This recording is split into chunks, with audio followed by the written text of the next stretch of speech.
If you think a flaw is stopping you, this might change your mind. In fact, it might even be an advantage if you do it right. And the secret is in this first point, where you make your flaw a pit stop and not your ending. So I get out of the jet and I'm just covered in hives, like head to toe.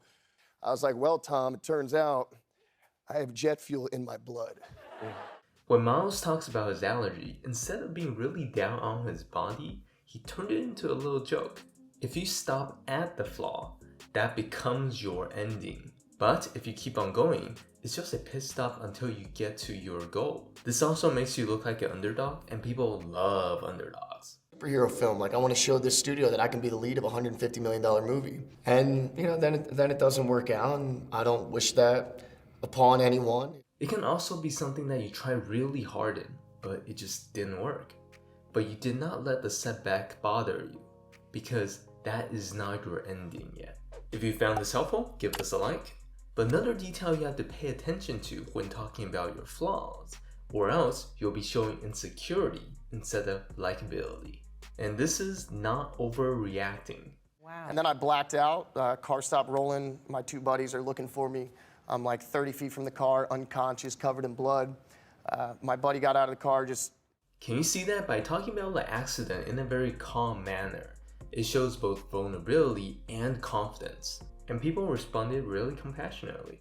5, which was the speed limit, and we flipped 8 times. I got ejected out the window. Oh my gosh. We went across 3 lanes traffic, I-95, got ejected.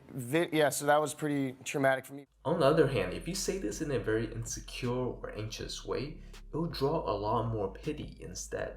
However, there's also a very unique advantage to flaws, and it is that it allows you to bond with other people with flaws, which is everyone. And so I did kind of have some permanent stuff on my face, and Welcome to the Scar Club. Yeah. Because, you know, we wear these things with honor. Did you see that the host got more involved with her own personal experiences too? It can be something used to draw common unity rather than isolation. Yeah, Tom, I think so. I just got to put a Band-Aid on it. He's like, because, when I shot Mission Impossible, I jumped across the building, completely powdered my ankle, and then Or you can switch the angles a little bit to make the mistake a fun experience instead of something that's unpleasant. So you can see that flaws really have meaning depends on how other people see you interpreting your own flaws. Let me know your thoughts, and honestly, I think people put too much pressure on perfection. There's no such thing.